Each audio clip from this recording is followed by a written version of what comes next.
Sir, KB. Ganesh കുമാറിന്റെ രാജി നമ്മളൊക്കെ ഇന്ന് വരുമെന്ന് പ്രതീക്ഷിച്ചതാണ്. അല്ലെങ്കിൽ രാജി ഉണ്ടാകും എന്ന് തന്നെയായിരുന്നു കഴിഞ്ഞ ദിവസം നടന്ന ചാനൽ ചർച്ചകളിൽ ഉൾപ്പെടെ ഉയർന്നു വന്ന ഒരു കാര്യം.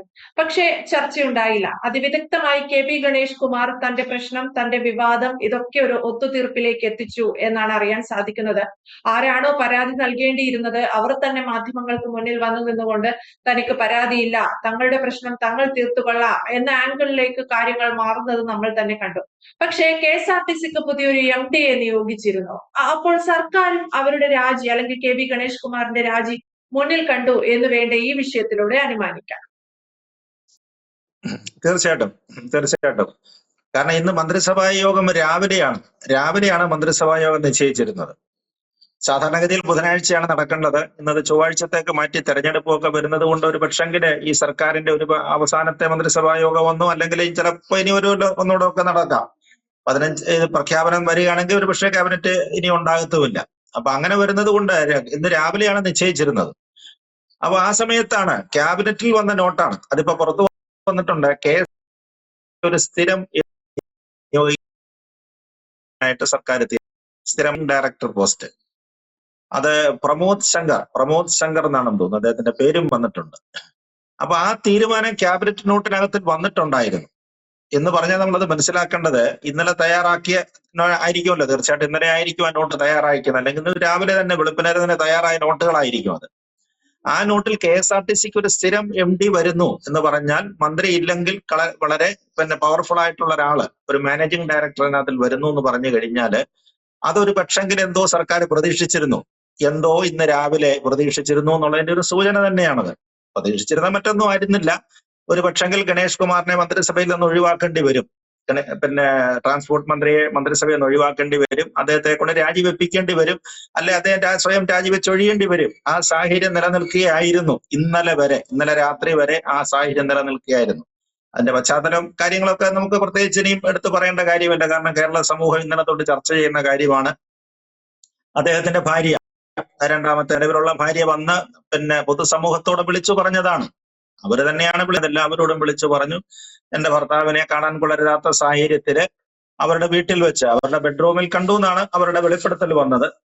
അപ്പൊ അങ്ങനെ വന്ന സമയത്ത് ഞാൻ പോലീസിനെ വിളിച്ചു, പോലീസ് സഹായത്തിനൊക്കെ വിളിച്ചു, പോലീസ് വന്നു. പക്ഷെ അവരാരും നടപടിയൊന്നും എടുത്തില്ല. മന്ത്രിയുടെ പവർ ആയിരിക്കാം, അദ്ദേഹത്തിന്റെ പേഴ്സണൽ സ്റ്റാഫ് പോലും എന്നെ തടയുകയും എന്നെ ഉപദ്രവിക്കുകയും എന്റെ ക്യാമറ പിടിച്ചു വാങ്ങിക്കുകയും ഒക്കെ ചെയ്തു എന്നാണ് അവരുടെ ആരോപണം വന്നത്. വലിയ ആരോപണമാണ്. കാരണം ഇതൊരു വീട്ടു പ്രശ്നമൊന്നും അല്ലല്ലോ, ഇതൊരു കുടുംബ പ്രശ്നമല്ല. അവരുടെ വീട്ടിൽ വെച്ച് നടന്നതാണെങ്കിലും ഗണേഷ് കുമാർ കേരളത്തിന്റെ മന്ത്രിയാണ്, ഭരണഘടനയെ തൊട്ട് സത്യപ്രതിജ്ഞ ചെയ്ത കേരളത്തിന്റെ മന്ത്രിയാണ്. അപ്പൊ അങ്ങനെ വരുമ്പോൾ അദ്ദേഹത്തിന് ഒരുപാട് ഉത്തരവാദിത്തങ്ങളുണ്ട്. അത് രാഷ്ട്രീയപരമായിട്ടുമുണ്ട്, ധാർമ്മികമായ ഉത്തരവാദിത്തമുണ്ട്.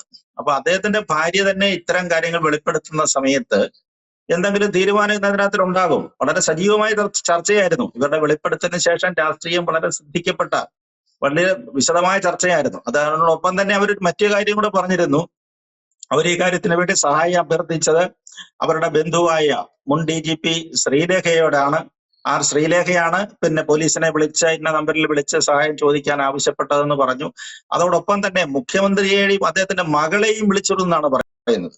മുഖ്യമന്ത്രിയുടെ മകളെ വിളിച്ചറിയിച്ചിരുന്നു. മുഖ്യമന്ത്രിയുടെ മകളെ ഈ പറയുന്ന ബിന്ദു മേനോൻ തന്നെ, ഗണേഷ് കുമാറിന്റെ ഭാര്യ തന്നെ വിളിച്ചു പറഞ്ഞിരുന്നു, ഇത്തരതരം സങ്കടകരമായ ഒരു സാഹചര്യത്തെ ഞാൻ അദ്ദേഹത്തെ കാണാനിടയായി. അപ്പൊ അത്തരം കാര്യങ്ങൾ നടപടി വേണമെന്നുള്ളത് തന്നെയായിരിക്കുമല്ലോ സൂചിപ്പിച്ചിരിക്കുന്നത്. അത്തരം കാര്യങ്ങളിൽ എന്തെങ്കിലും തീരുമാനങ്ങൾ വേണമെന്നുള്ളത് തന്നെ അവരോടും പറഞ്ഞിരുന്നു എന്നാണ് പറയുന്നത്. നോക്കുക, അധികാരത്തിന്റെ എല്ലാ സ്ഥാനങ്ങളിലും ഒരു പക്ഷെങ്കിൽ മുഖ്യമന്ത്രിയുടെ ചെവിയിലെത്തുമല്ലോ. തീർച്ചയായിട്ടും മകളെ അറിഞ്ഞ സ്ഥിതിക്ക് ചെവിയിലെത്തുകയും ചെയ്യും, അദ്ദേഹത്തിന്റെ ചെവിയിൽ എത്തേണ്ടതാണ് ആ വിഷയം. അപ്പൊ അങ്ങനെ ഒരു വലിയ കൊടുങ്കാറ്റ് കേരള രാഷ്ട്രീയത്തിൽ ഉരുണ്ടുകൂടി വന്നതാണ്. പക്ഷെ ഇന്ന് രാവിലെ ആയപ്പോഴത്തേക്ക്, ഇന്നിപ്പോ രാവിലെ ഒരു 10 മണി 11 മണി ആയപ്പോഴത്തേക്ക് മൊത്തം ഡിഫ്യൂസ്, കാറ്റ് പോയ പോലെ ബലൂൺ പോലെ ആയി പോയിരിക്കുകയാണ് ആരോപണങ്ങൾ. മറ്റു തരത്തിലല്ല വന്നത്. ആരോപണമായിട്ട് നിലനിൽക്കുന്നുണ്ട്. പക്ഷെ ഭാര്യ പറയുന്നു, അദ്ദേഹത്തിന്റെ ഭാര്യ എന്ന് പറയുന്നു, ഞാൻ ഇതിന്റെ ഒരു വൈകാരികമായ ഒരു നിമിഷത്തിന്റെ ഇതിന്റെ പേരിൽ ഒരു വികാരപരമായി ഞാൻ അങ്ങ് സംസാരിച്ചു പോയതാണ്. സംഭവം സത്യം ആണെന്നുള്ളത് അവർ പറയുന്നുണ്ട്, അത് നിഷേധിക്കുന്നില്ല. കണ്ട കാര്യം അവർ നിഷേധിക്കുന്നില്ല. കാണാൻ കൊള്ളരാത്തൊരു സാഹചര്യത്തിൽ സ്വന്തം ഭർത്താവിനെ കിടപ്പുമുറി കണ്ടു എന്നാണ്, മറ്റൊരു സ്ത്രീയുമായിട്ട് കണ്ടു എന്നാണ് പറയുന്നത്. അത് നിലനിൽക്കേണ്ട ആരോപണം അവർ തള്ളുന്നില്ല. പക്ഷെ അവർ പറയുന്നത് അദ്ദേഹം എന്നോട് മാപ്പ് മാപ്പ് പറഞ്ഞതുകൊണ്ട് ഞാൻ ആരോപണത്തിൽ നിന്ന് പിന്മാറുന്നു എന്നാണ് പറയുന്നത്. അല്ലേ, നമ്മള് പണ്ട് സിനിമയിലൊക്കെ പറയുന്നത് പോലെ മാപ്പ് എന്ന് പറഞ്ഞു, അത് എന്തുവാണെന്ന് അവരുടെ അർത്ഥം അറിയാൻ വയ്യാത്തതുകൊണ്ട് ഇനി അതിന്റെ അർത്ഥം എന്താണെന്ന് മനസ്സിലാക്കണ്ട എന്ന് കരുതി മോഹൻലാൽ പറയുന്നുണ്ടല്ലോ. ഞാൻ അതുപോലും പറയാൻ എനിക്കൊരു പേടിയുണ്ടെന്നുള്ള മട്ടിലുള്ള ഒരു സംഭാഷണമൊക്കെ ഉണ്ട് ഒരു സിനിമ. പിന്നെ അങ്ങനെയൊക്കെയുള്ള തേന്മാവിൻ കൊമ്പത്ത് എന്നുള്ള സിനിമയിലെ പറഞ്ഞതുള്ളൂ. അപ്പൊ എന്തായാലും പ്രശ്നം അവസാനിച്ചു. അപ്പൊ നമ്മളിതിനകത്ത് കാണേണ്ട ഒരു പ്രത്യേകിച്ച കാര്യം എന്ന് പറഞ്ഞു കഴിഞ്ഞാൽ അങ്ങനെ ഒരു മാപ്പിൽ തീരാവുന്ന ഒരു കാര്യമാണെങ്കിൽ പിന്നെ എന്തിനാണ് അവരത് വിളിച്ചു പറഞ്ഞത്? എന്തിനാണ് ഈ പൊതുസമൂഹത്തോട് വിളിച്ചു പറഞ്ഞത്? ഉത്തരവാദിത്തപ്പെട്ട സ്ഥാനത്തിരിക്കുന്ന ആളല്ലേ ഭർത്താവ്, മന്ത്രി എന്ന് പറയുന്ന ആള്. അവർക്കും സമൂഹത്തിൽ വലിയ സ്ഥാനമുണ്ടായിരുന്നു. അവർ വലിയ ഒരു സ്ഥാപനത്തിൽ ജോലി ചെയ്ത ഒരു സ്ത്രീയാണ്. അവർക്ക് അതിനെക്കുറിച്ചെല്ലാം അറിയാം. പ്രത്യേകിച്ച് മാധ്യമ മേഖലയടക്കം അവർ വർക്ക് ചെയ്തതാണ്. അവർക്ക് ഇതിനെക്കുറിച്ച് നല്ല ധാരണയുള്ള ആളല്ലേ അത്. എന്തിനാണ് അവർ ഇത്തരത്തിൽ? അത് തന്നെ പോലീസ് വന്നു. സംഭവ സ്ഥലത്തെ കൊട്ടാരക്കരയിലെ വാളകത്തെ വീട്ടിൽ പോലീസ് വന്നു. അപ്പൊ ജനമെല്ലാം അറിഞ്ഞ കാര്യമാണ്, എല്ലാ മനുഷ്യരും അറിഞ്ഞ കാര്യമാണ്. സോഷ്യൽ മീഡിയ 2 ദിവസം കൊണ്ട് തന്നെ ആഘോഷിച്ചുകൊണ്ടിരിക്കുകയാണ്. അപ്പൊ അത്തരത്തിൽ നിൽക്കുന്ന ഒരു സംഭവത്തെ കുറിച്ച് ഉത്തരവാദിത്തമില്ലാതെ ഒരു നിമിഷത്തെ ഒരു വികാരത്തിന് അടിമപ്പെട്ട് ഞാൻ സംസാരിച്ചു പോയി എന്നാണ് അവർ പറയുന്നത്, സമൂഹത്തോട് പറയുന്നത്. നമ്മൾ അവരുടെ വാക്കിനെ വിലക്കെടുക്കുക, മുഖവിലക്കെടുക്കുക, അല്ലാതെ എന്ത് ചെയ്യാൻ പറ്റും? ഇതൊരു കുടുംബ പ്രശ്നമായിട്ട് തന്നെ തീരണം എന്നാണ് അവർ ആഗ്രഹിക്കുന്നതെങ്കിൽ അങ്ങനെ തീരട്ടെ, അത്രയേ ഉള്ളൂ. നമുക്ക് അത്തരം കാര്യങ്ങൾ പറയാൻ. പക്ഷെ ഇതിന്റെ ഒരു മറുവശമുണ്ട്. അതിന്റെ രാഷ്ട്രീയ വശമുണ്ട്, ധാർമ്മിക വശമുണ്ട്. നമ്മുടെ പൗരന്മാര് അല്ലെങ്കിൽ നമ്മുടെ കേരളത്തിലെ ആളുകൾ അല്ലെങ്കിൽ ഇന്ത്യയിലെ ആളുകൾ ചിന്തിക്കുന്ന ഒരു വശമുണ്ട് അതിനകത്ത്. ആ വശം കൂടെ നമ്മൾ ഇതിനകത്ത് പരിഗണിക്കണം. രാഷ്ട്രീയത്തിൽ ചില സാമാന്യ മര്യാദകളില്ലേ, ചില ധാർമ്മികതകൾ നമ്മൾ പുലർത്തണ്ടേ? അത് പുലർത്താത്ത ഒരാളിനെ കുടുംബ പ്രശ്നം എടുത്ത് നാട്ടുകാരുടെ മുമ്പിലേക്ക് എടുത്തിട്ട ശേഷം അതിന് പെട്ടെന്ന് ഇതാ ഒരു പരിഹാരമായിരിക്കുന്നു, അദ്ദേഹം മാപ്പ് പറഞ്ഞതുകൊണ്ട് ഞാനിതെല്ലാം ക്ഷമിച്ചിരിക്കുന്നു, ആശാൻ ക്ഷമിച്ചിരിക്കുന്നു എന്ന് പറഞ്ഞതുപോലെ അവർ ക്ഷമാപണത്തോടുകൂടി വിഷയം അവസാനിച്ചു. അതിന്റെ ഇന്ന് രാവിലത്തെ ക്യാബിനറ്റ് യോഗത്തിൽ അറിയാനും ഉണ്ടായിരുന്നു. ക്യാബിനറ്റ് യോഗത്തിൽ അതിന്റെ അറിയാനും ഉണ്ടായിരുന്നു. മന്ത്രി ഗണേഷ് കുമാർ വളരെ ധൈര്യവാനായിട്ടാണ് വന്നത്. ഒരു പ്രശ്നങ്ങളും ഉണ്ടായിരുന്നില്ല. അദ്ദേഹത്തെ സമീപിച്ച അദ്ദേഹം ക്യാബിനറ്റിൽ പങ്കെടുത്തു. അദ്ദേഹം ആദ്യം പങ്കെടുക്കുന്നില്ല, പിന്നെ ബുദ്ധിമുട്ടായിരിക്കും, അതിനു മുമ്പ് തന്നെ രാജി ചോദിച്ച് വാങ്ങിക്കും, മുഖ്യമന്ത്രിയോട് സംസാരിക്കും എന്നൊക്കെയുള്ള തരത്തിലുള്ള വലിയ ആലോചനകളും പിന്നെ എന്തും സംഭവിക്കാം എന്നുള്ള ഒരു നിലയിലാണ് രാഷ്ട്രീയ കേരളം ശ്രദ്ധിച്ചുകൊണ്ടിരുന്നത്. പക്ഷെ അദ്ദേഹം ഒരു കുഴപ്പമില്ല, രാവിലത്തെ യോഗത്തിൽ പങ്കെടുക്കുക മാത്രമല്ല, തിരിച്ചിറങ്ങിയ സമയത്ത് മന്ത്രിസഭാ യോഗത്തിന് ശേഷം പിന്നെ ഒരു ചടങ്ങും ഉണ്ടായിരുന്നു. തിരിച്ചിറങ്ങിയ സമയത്ത് അദ്ദേഹം മാധ്യമപ്രവർത്തകരെല്ലാം അന്വേഷിച്ച് ചെന്നപ്പോഴേ ചോദ്യം കേട്ടില്ലേ, നിങ്ങൾക്ക് എന്റെ ചോര കുടിച്ചത് മതിയായില്ലേ എന്നാണ് ചോദിക്കുന്നത്. 2 ദിവസമായിട്ട് നിങ്ങൾ എന്റെ ചോര കുടിച്ചുകൊണ്ടിരിക്കുകയാണ്, നിങ്ങൾക്ക് ഇനിയും മതിയായില്ലേ എന്നാണ് ചോദിക്കുന്നത്. അതുകൊണ്ട് ഇനി ഞാൻ ഒന്നും പറയാനില്ല.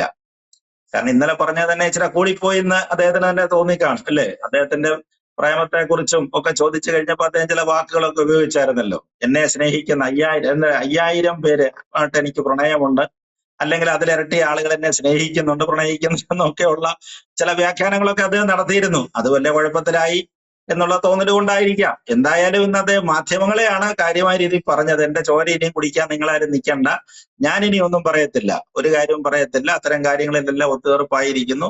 അപ്പൊ അതുകൊണ്ട് ഞാൻ പത്തനാപുരത്ത് മത്സരിക്കും. മന്ത്രിസ്ഥാനം പോകുന്നില്ലെങ്കിൽ പിന്നെ വേറെ എന്തോ, ഇനി അടുത്തത് പത്തനാപുരം കേന്ദ്രീകരിക്കാൻ പോവുകയാണ്. പത്തനാപുരം കേന്ദ്രീകരിച്ചിട്ട് സ്ഥാനാർത്ഥിത്വത്തിലേക്ക് വരികയാണ്, അവിടെ മത്സരിക്കുന്നു. ആ കാര്യങ്ങളിൽ അദ്ദേഹം ചില സൂചന നൽകി. നേരത്തെ അവിടുത്തെ താലൂക്ക് യൂണിയനുമായിട്ട് ബന്ധപ്പെട്ട് ചില ആരോപണങ്ങളൊക്കെ വന്ന സമയത്ത് അദ്ദേഹത്തിന്റെ അച്ഛനായിരുന്നു വളരെ വർഷങ്ങളായിട്ട് പത്തനാപുരം NSS താലൂക്ക് യൂണിയന്റെ പ്രസിഡന്റായിട്ടിരുന്ന ആളാണ്. അപ്പൊ അതിനെതിരെ ഇപ്പൊ ഈ അടുത്ത സമയത്ത് ഗണേഷ് കുമാറിനെതിരെ ചില ആരോപണങ്ങളൊക്കെ പറഞ്ഞു. അവിടുത്തെ പത്മ കഫേയുമായിട്ട് ബന്ധപ്പെട്ട ചില ആരോപണങ്ങളൊക്കെ ചിലർ ഉന്നയിക്കുന്നുണ്ടായിരുന്നു. പക്ഷെ അതിനൊക്കെ അദ്ദേഹം കൃത്യമായിട്ടൊന്ന് മറുപടി പറയുന്നുണ്ട്. അതൊന്നും വലിയ പ്രശ്നങ്ങളൊന്നുമില്ല. പത്തനാപുരത്തെ എല്ലാ കാര്യങ്ങളും പരിഹരിക്കാൻ എനിക്കറിയാം. NSS ജനറൽ സെക്രട്ടറിയുമായിട്ട് ഞാൻ കാര്യങ്ങളെല്ലാം സംസാരിച്ചിട്ടുണ്ട്. എന്റെ പിതാവ് മരിച്ച ശേഷം എന്റെ പിതാവിന്റെ സ്ഥാനത്ത് പിതൃതുല്യനായിട്ട് ഞാൻ കാണുന്ന ആളാണ് ജനറൽ സെക്രട്ടറി. അതുകൊണ്ട് എനിക്കൊരു പ്രശ്നങ്ങളുമില്ല. ശരിയാണ്, ഒരു പക്ഷെങ്കിൽ ഭൂരിപക്ഷം കൂടുകയും ചെയ്യാം കേട്ടോ, ഭൂരിപക്ഷം കൂടുകയും ചെയ്യാം. കാരണം അദ്ദേഹത്തിന്റെ അച്ഛന മണ്ഡലത്തിൽ അങ്ങനെ ഒരു വലിയ സ്വാധീനം ഉണ്ടാക്കിയിട്ടുണ്ട് പത്തനാപുരം. ഒരുപാട് വർഷം ഈ പറയുന്നത് പോലെ യൂണിയന്റെ പ്രസിഡന്റായിട്ടൊക്കെ ആയിരുന്ന നിലയിൽ ഇരുന്നത് കൊണ്ട് വലിയ സ്വാധീനം ഉണ്ടാക്കിയിട്ടുണ്ട്. അപ്പൊ നമ്മളിപ്പോ ഇത് തന്നെ ഗണേഷ് കുമാറിന്റെ ഭാവിയോ മറ്റു കാര്യങ്ങളെ കുറിച്ചൊന്നും അല്ല. അദ്ദേഹം രാഷ്ട്രീയത്തിൽ ഇനിയും വരട്ടെ, അല്ലെങ്കിൽ LDF അധികാരത്തിൽ വരികയാണെങ്കിൽ മന്ത്രിയാകട്ടെ, അത്തരം കാര്യങ്ങളൊക്കെ വിട്ടു. അത് എന്തേലും ആയിക്കോട്ടെ, അത്തരം കാര്യങ്ങള്.